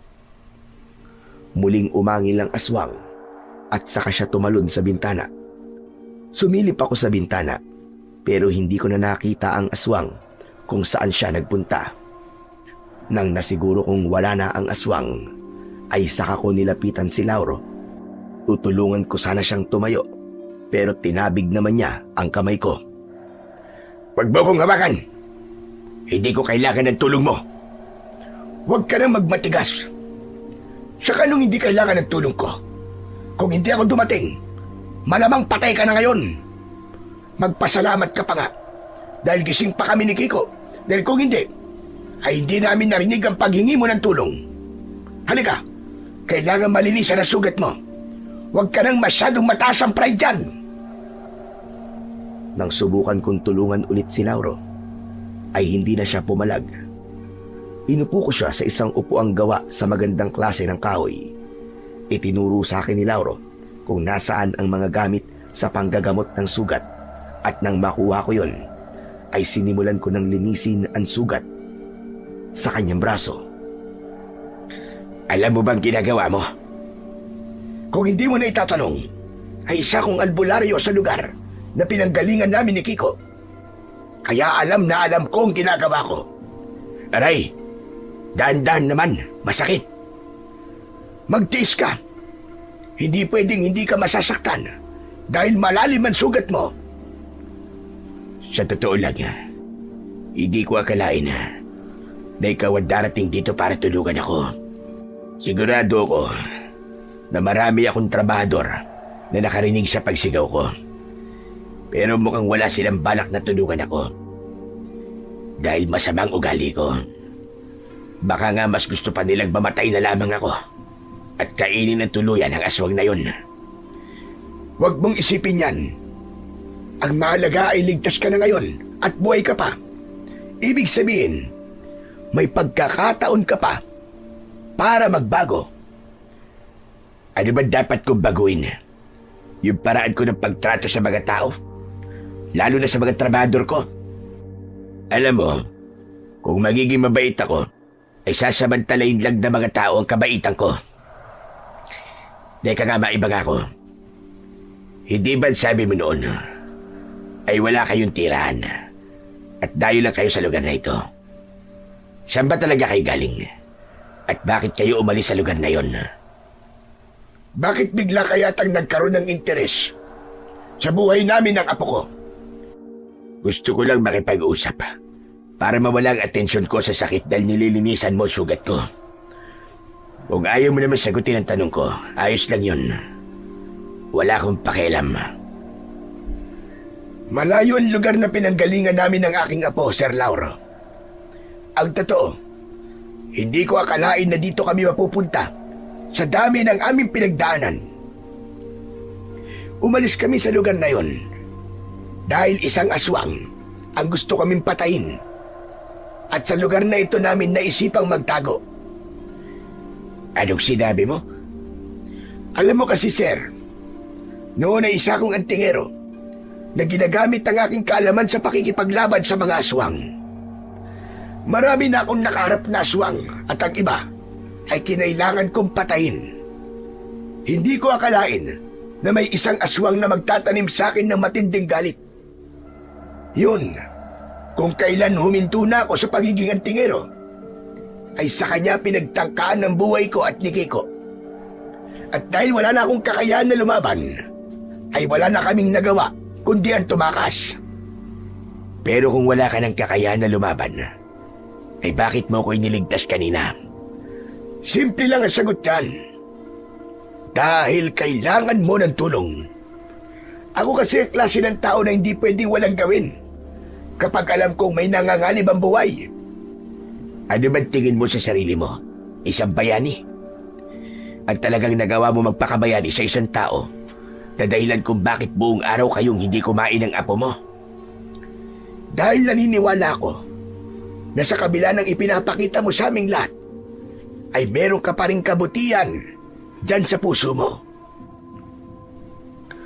Natigilan si Lauro sa sinabi ko na para bang ayaw niyang pag-usapan namin ang bagay na yon. kaya hindi na ako nagtaka nang ibahin niya ang aming pinag-uusapan. Pero alam mo ba, parehas pala tayo ng pinagdadaanan. Yung aswang na umatake sa akin kanina, kilala ko siya. Siya si Berta, isang matandang babae na dating nakatira sa lupang ito. Kailangan ko siyang paalisin nang mabili ko na ito. Hindi ko naman nakalain na isa pala siyang aswang. Naiintindihan kita kung bakit kinailangan mo siyang palayasin sa lupang ito. Pero tandaan mo na may mas maganda at makataong paraan para makuha mo ang gusto mo. Hindi sagot ang karahasan sa lahat ng bagay. Yan ang pakatatandaan mo. Nang sandaling yon, ay biglang dumating si Makoy at si Kiko. Lumapit si Makoy kay Lauro at umakto siya na parang makikipagsuntukan. Palingalinga siya sa paligid. Nasaan? Nasaan ang aswang? Nasaan? Dumigil ka na dyan. Uli ka na. Nakatakas na yung aswang. Sayang! Kung naabutan ko sana siya, malamang maliligo siya na suntok at uppercut ko. Pero hindi ba, ang sabi mo kanina ay huwag tayong aalis sa kubo? Ako pa nga ang pumilit sa'yo na pumunta rito eh. Ikaw naman, Kiko, oh. Wala kang pakisame. Binubuko mo ako eh. Pero may sugat po kayo, Sir Lauro. Ayos lang po ba kayo? Hindi ba halatang hindi ako ayos? Ikaw kaya magkaroon ng ganitong sugat? Tapos ko nang linisin ang sugat mo, Sir Lauro. Nalagyan ko na rin ng benda. Pero mas makabubuti kung magtungo kayo sa ospital dahil baka kailangan tahiin yan. Masyadong malalim ang sugat mo. Ayokong pumunta sa ospital. Dahil sigurado ko, natatanungin nila ako kung paano ko nagkaroon ng ganitong sugat. Anong sasabihin ko sa kanila? Na isang aswang na galit ang may gawa nito sa akin? Sa tingin niyo ba, ay maniniwala sila sa akin? Baka nga idiretso pa nila ako sa mental hospital. Baka isipin nila na nasisiraan na ako ng ulo. Hinayaan na lang namin si Sir Lauro sa gusto niya dahil meron siyang punto. Maya-maya ay pinaalis na kami ni Lauro kaya iniwan na namin siya. Kami naman ni Kiko ay bumalik na sa aming kubo at ipinagpatuloy namin ang aming pagkain. Lolo, aswang po ba talaga yung umatake kay Sir Lauro kanina? Oo, isang aswang na may personal na galit sa kanya.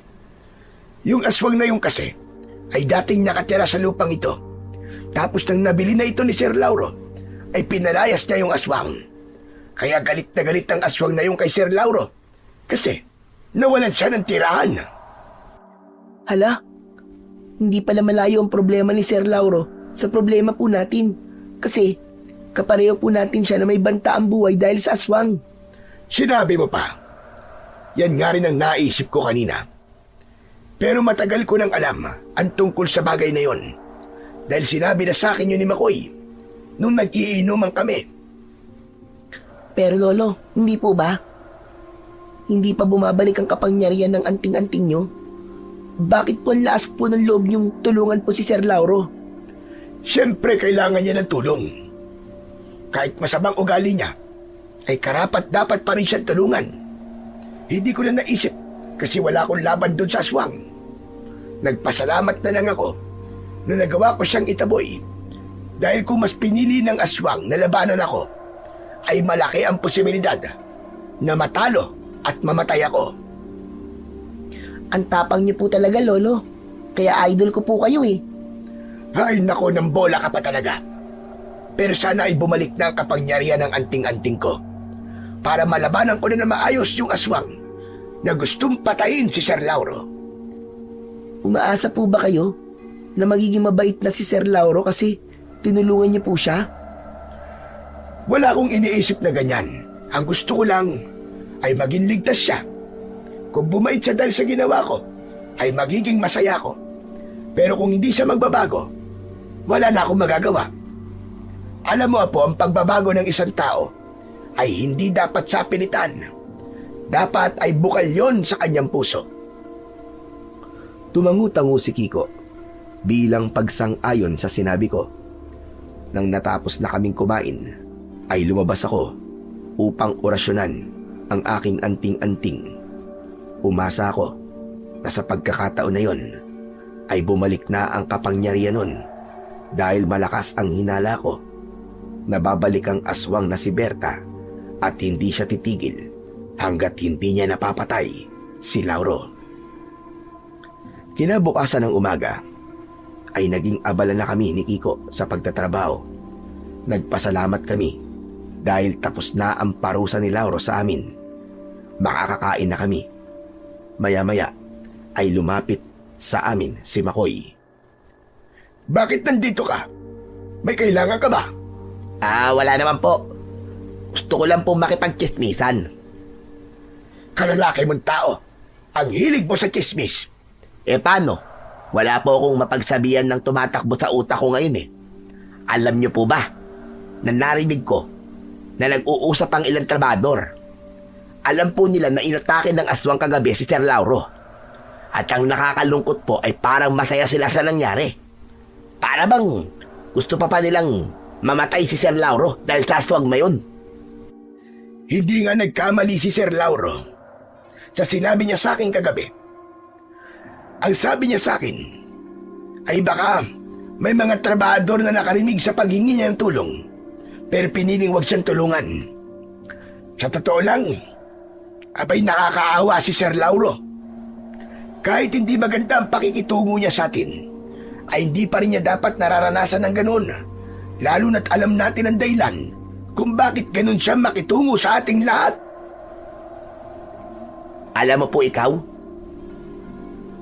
ang nakapagparealize sa akin na talagang nakakaawa si Sir Lauro. Nang dahil po sa inyo, ay naintindihan ko kung bakit ganun siya makitungo sa ating lahat.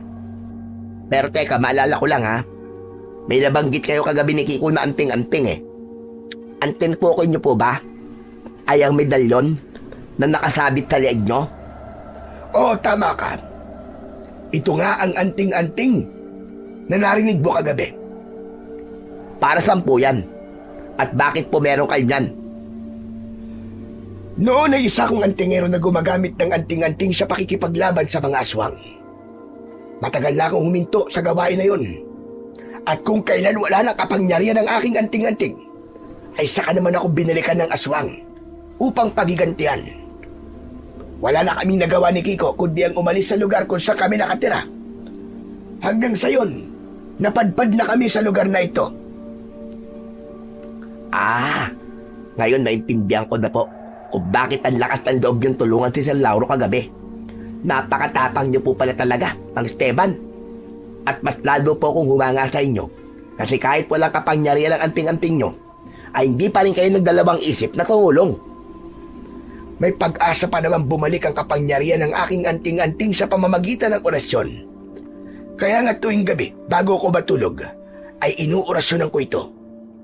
Ang problema lang ay wala akong ideya kung kailan magbabalik ang kapangyarihan ng aking anting-anting.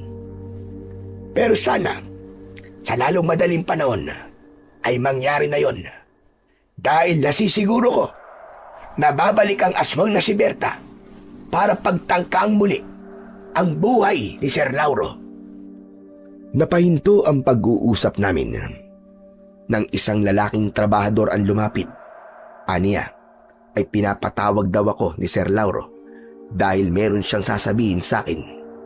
Sandali kong iniwanan si Kiko at Makoy para puntahan si Sir Lauro sa bahay niya. Nakabukas ang malaking pinto kaya hindi na ako kumatok. Isa pa, nakita ko sa sala si Sir Lauro. Nakaupo siya at sumenya siya sa akin na pumasok ako. Pagpasok ko ay pinaupo niya ako. Pinatawag niyo raw po ko, sir. Ano pong sasabihin niyo sa akin? Meron akong ipapagawa sa iyo. Pero hindi naman ito sa pilitan. Kung ayaw mong gawin, ay walang problema sa akin. Sabihin mo muna sa akin, sir, kung ano. Bago ko magdesisyon. Alam mo, Esteban, matagal nang ginugulo ng aswang na si Berta ang buhay ko.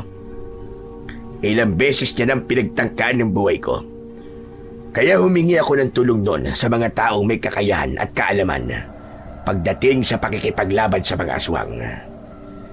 Pero 2 tao na ang umatras kay Berta. Dahil nga, muntik na silang mamatay.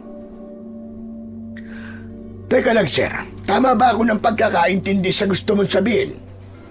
Gusto mo kong utusan na protektahan ka mula kay Berta at patayin siya? Ganun na nga. Hindi ba nasabi mo kagabi na nakikipaglaban ka noon sa mga aswang? Sa palagay ko ay kaya-kaya mo labanan si Berta. Wala akong pakialam kahit patayin mo siya. Dahil mas mabuti ngayon para matahimik na buhay ko. Huwag kang mag-alala. Dahil sa sandaling mapatay mo ang aswang, ay magkakaroon ka ng gantimpala mula sa akin. Bibigyan kita ng malaking halaga bilang pabuya na sigurado kong makapagbibigay ng malaking pagbabago sa buhay niyo ng apo mo. Sige. Pumapayag ako na protektahan ka mula sa mga aswang at handa kong patayin siya para tuluyan ng maging ligtas ang buhay mo. Pero hindi ko yung gagawin ng dahil sa pera. Wala akong pakialam sa pabuyang sinabi mo. Hindi mo na ako kailangan bigyan ng pera bilang kapalit sa gagawin ko. Sandali lang. Nagpapatawa ka ba, Esteban? Huwag mong sabihin na mayaman kan talaga. Kaya tinatanggihan mo ang perang inaalok ko sa'yo. Hindi kami mayaman, Sir Lauro. Mahirap kami ng apo ko. Isang kaig, isang tuka. At ang totoo, kailangan talaga namin ng pera. Sino ba namang hindi? Pero kahit noon, ay hindi talaga ako tumatanggap ng pera kapalit ng pagliligtas ko sa buhay ng ibang tao. Ang pagiging antingero ko noon ay isang tungkulin at hindi isang negosyo. Hindi ko alam kung hahanga o matatawa ko sa'yo. Kung ako kasi may ganyang kakayahan, ay gagamitin ko yan para magkaroon ako ng limpak-limpak na salapi. Wala namang masama sa sinasabi mo. Pero sadyang magkaiba lang tayo ng pinaniniwalaan at prinsipyo sa buhay. Kaya hindi mo ako kailangang bayaran sa gagawin kong tulong sa'yo. Hindi ako pumapayag na wala kang makukuhang kapalit sa bagay na gagawin mo para sa akin. Ayoko magkaroon ng utang na loob kahit kanino. Kaya sa ayaw at sa gusto mo, ay makakatanggap ka ng pera kapag nagawa mong patayin ng aswang. Mamayang gabi, ay magsimula ka na sa pagbabantay sa paligid ng aking bahay. May pakiramdam kasi ako. Nababalik si Berta para patayin ako. Gawin mo ang lahat para hindi siya magtagumpay. Tumango ako at hindi ko na kinontra pa ang sinabi ni Lauro na hindi pwedeng hindi ko tatanggapin ang perang kapalit ng gagawin ko para sa kanya. Pero desidido pa rin akong huwag tanggapin ang pera dahil may iba akong naisip na hingin kay Lauro bilang kapalit sa sandaling mapatay ko ang aswang. Matapos namin mag-usap ni Lauro, ay binalikan ko na sina Kiko at Makoy sa taniman ng bawang. Pero wala na sila roon dahil oras na ng pagkain ng pananghalian. Kumuha ako ng pagkain at nakita ko sina Kiko at Makoy na kumakain sa ilalim ng isang malaking puno ng santol. Lumapit ako sa kanila at nagsimula akong kumain. Ano pong sinabi sa inyo ni Sir Lauro, Lolo? Ang tagal niyo pong magkausap Inutusan niya akong protektahan siya mula sa aswang. Kapag daw nagawa kong patayin ng aswang, ay bibigyan niya ako ng pabuya. Makakatanggap daw ako ng malaking halaga ng pera. Talaga? Sinabi yun ni Sir Lauro? Magkano raw po ang bibigyan niyo sa inyo? Hindi ko na tinanong dahil di naman ako interesado sa pabuyang yon. Sinabi ko rin sa kanya na hindi niya ako kailangang bigyan ng pera kapag napatay ko ang aswang. Ano ka no? Bakit niyo naman tinanggihan ng pabuya? Hindi niyo po ba naisip na kung malaking halaga ang perang ibibigay niya sa inyo ay magiging daan niyo yun para maging maginhawa ng buhay niyo ni Kiko? Pwede na po kayong umalis dito at makapagpatayo ng bahay at negosyo. Alam mo, Makoy, kahit nung aktibo pa ako sa pakikipaglaban sa mga aswang, ay hindi talaga ako naniningil ng pera sa mga taong natutulungan ko.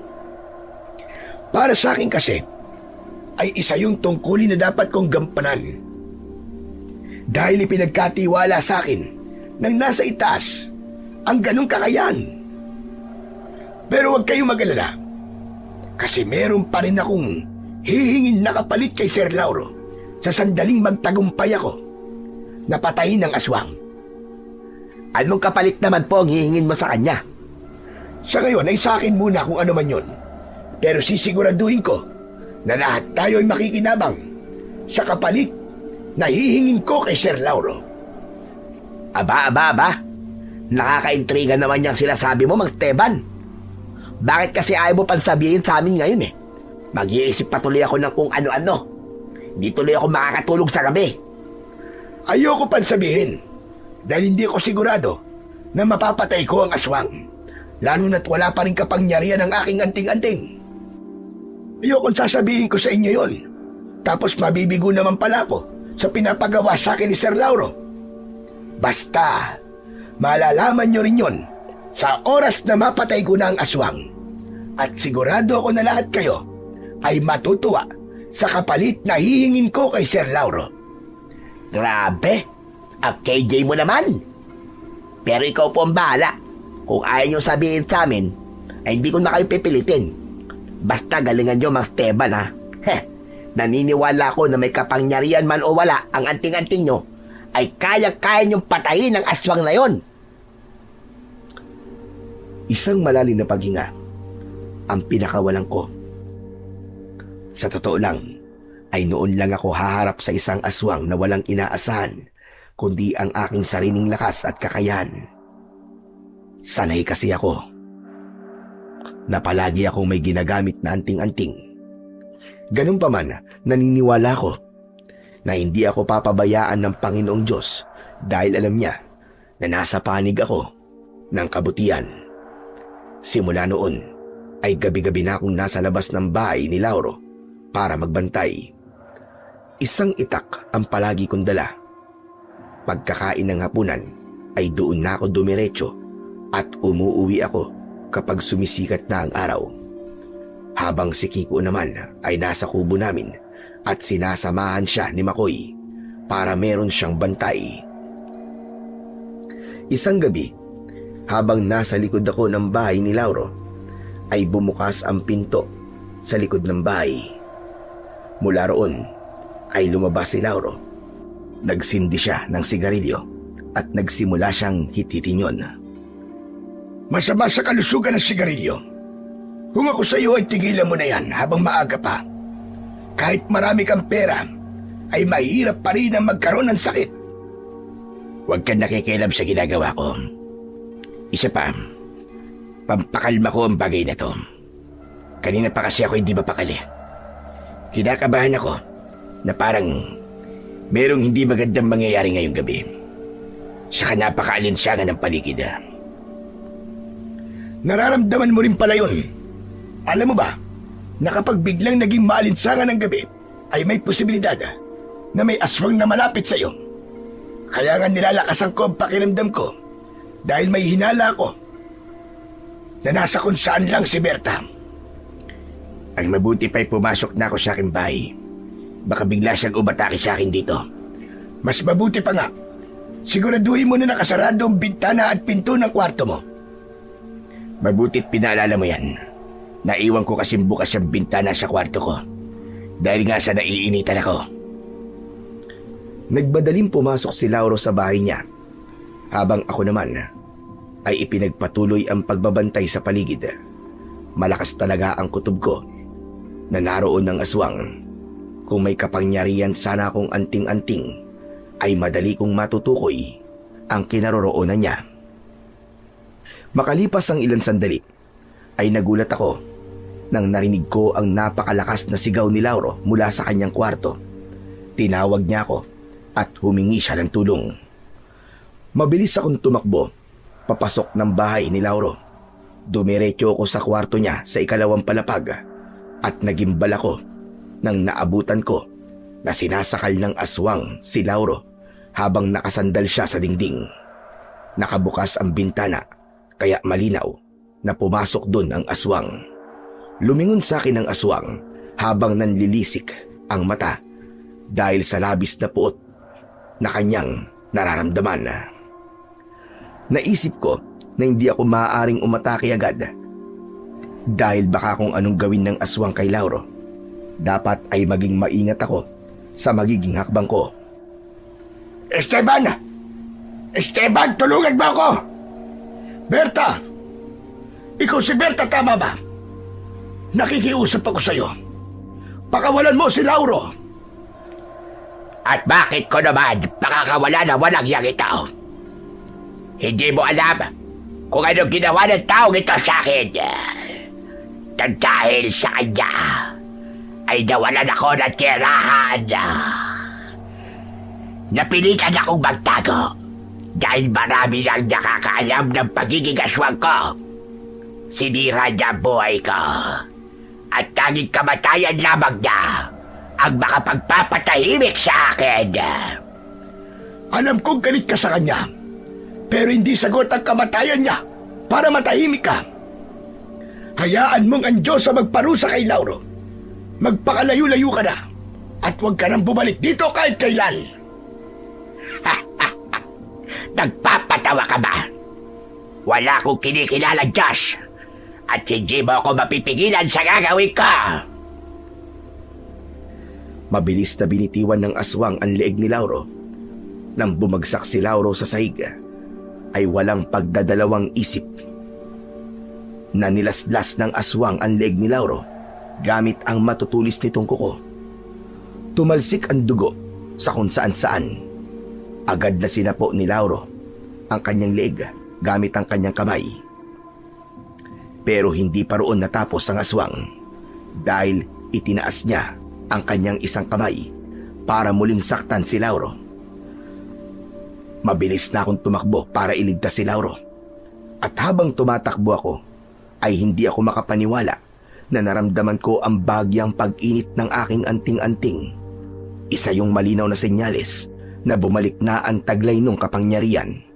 Natuwa ako dahil muli kong naramdaman ang paggapang ng kakaibang lakas at enerhiya sa aking buong katawan. Bago pa muling masaktan ng aswang si Lauro, ay nahawakan ko ang isa niyang kamay. Hindi siya makapaniwalang tumingin sa akin. Sinabihan na kita kanina. Binigyan na kita ng pagkakataon para umalis. Pero hindi ka nakinig sa akin. Kaya pasensya na kung kailangan ko tong gawin sa'yo. Inundayan ko ng saksak sa tiyan ng aswang. Nagpumiglas siya. At nang makawala siya, ay sinunggaban niya ako. Mabilis naman akong nakaiwas. Umikot ako sa kaliwa ng aswang at mula roon ay itinarak ko ang itak sa gilid ng leeg ng aswang. Napamaang ang aswang sa bilis ng pangyayari. Tila hindi siya makapaniwala. Na sa napakaikling sandali ay nagawa kong tapusin ang kanyang buhay. Nang hugutin ko ang itak sa leeg ng aswang, ay agad siyang bumagsak sa sahig. Nalungkot ako sa aking ginawa. Alam ko na tuluyan ng binalot ng galit ang puso ni Berta, kaya niya yun nagawa. Pero wala na akong ibang mapagpipilian kundi ang paslangin siya upang iligtas ang buhay ni Lauro. Matapos ang pakikipaglaban ko sa aswang, ay nilapitan ko si Lauro na tila naghihingalo na. Hinubad ko ang aking damit at yun ang ipinantakip ko sa sugat niya sa leeg. Mabuti na lang at dumating si Makoy. Pinagtulungan naming buhatin si Lauro hanggang sa naisakay na namin siya sa kanyang sasakyan. Si Makoy ang nagmaneo hanggang sa nakarating na kami sa ospital. Mabuti na lang at nagawa pa ring makaligtas ni Lauro mula sa nangyari sa kanya. Ilang araw siyang walang malay sa ospital at makalipas ang 3 araw ay doon na siya nagising. Ako, si Kiko at si Makoy ang nasa tabi niya nang nagising siya. Mabuti naman po at nagising ka na, Sir Lauro. Totoo nga talaga yung kasabihan na kapag masamang damo, aba, mahirap talagang mamatay. Tumigil ka nga sa pang-aalaska mo, Makoy. Sir Lauro, kumusta na po ang pakiramdam niyo? Medyo nangihina pa ako. Pero maraming salamat sa iyo, Esteban. Kundi dahil sa iyo, ay patay na ako ngayon. At dahil napatay mo na ang aswang, ay matatanggap mo kagad ang perang ipinangako ko. Hindi ko matatanggap ang perang yon. Pero meron akong hihilingin na ibang kapalit sa'yo. Ano yun, Esteban? Sabihin mo. At kung kaya kong ibigay, ay ibibigay ko sa'yo. Ang gusto ko sana, Lauro, ay simulan mo nang magbago. Alisin mo na ang galit sa puso mo. Alam kong hindi naging maganda ang karanasan mo nung bata ka pa. Pero hindi yun dahilan para gawin mo naman sa iba ang naranasan mo nung paghihirap sa mga taong nakapaligid sa iyo ngayon. Wala kaming kinalaman sa hindi magandang naranasan mo. At sana ay maunawaan mo na mas magiging masaya at magaan ang buhay mo kung alam mong lahat ng taong nakapaligid sa iyo ay merong pagmamahal sa iyo. At mangyayari lamang yon kung unti-unti kang magbabago. Hindi umimik si Lauro. Tumalikod siya na parabang ayaw na niyang makipag-usap. Nalungkot ako dahil mukhang sa kabila ng mga nangyari sa kanya ay mas pinili pa rin niyang manatili ang galit sa kanyang puso. Nang sumunod na araw ay nakauwi na si Lauro sa bahay niya.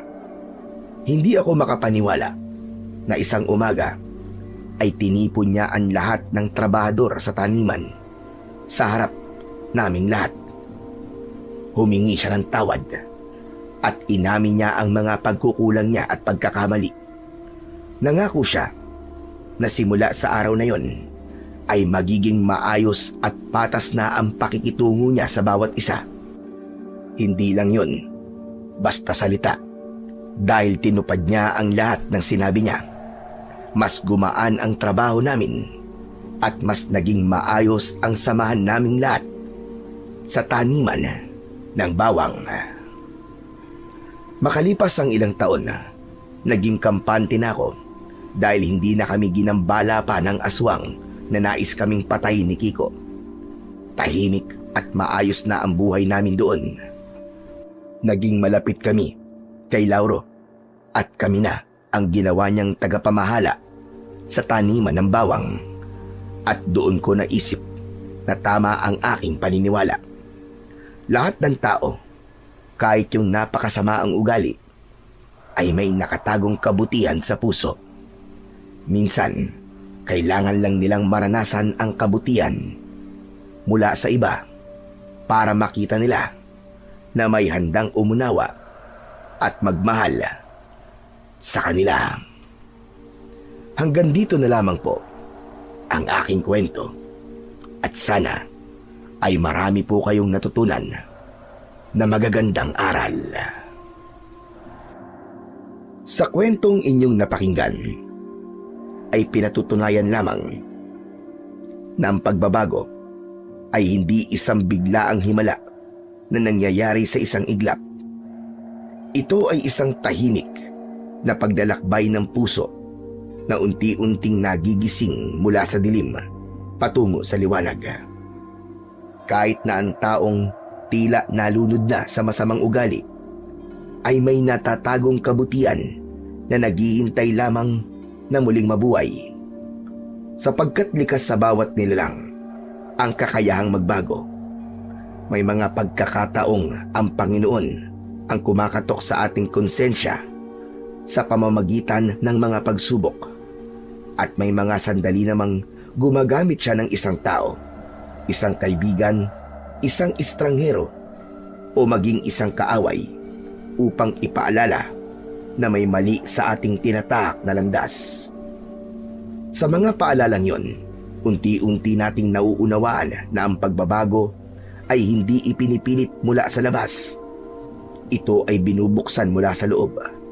Kapag handa na ang puso na tanggapin ang katotohanan, hindi hadlang ang nakaraan, hindi rin hadlang ang mga pagkakamali, sapagkat ang biyaya ng Diyos ay laging nagbibigay ng panibagong pagkakataon upang tayo ay magsimulang muli.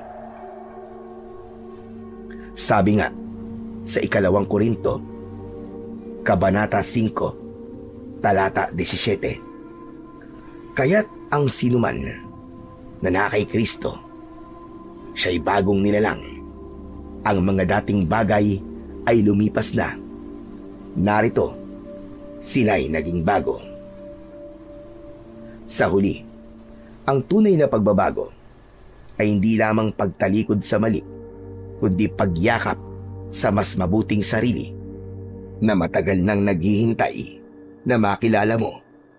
Walang taong tuluyang masama kung may pagnanais siyang magbagong loob, sapagkat ang liwanag ng Diyos ay kayang tumagos kahit sa pinakamadilim na bahagi pa ng ating pagkatao. Maaaring dumaan tayo sa mga panahong punong-puno ng pagkakamali, pagkaligaw at pagdududa. Ngunit darating ang sandali na mauunawaan natin na ang pagbabago ay hindi regalo na ibinibigay lamang sa iilan. Ito ay biyayang iniaalok sa lahat. At kapag pinili mo magbago, hindi lamang ang iyong buhay ang nagiging bago. Nagiging patunay ka rin na ang pag-asa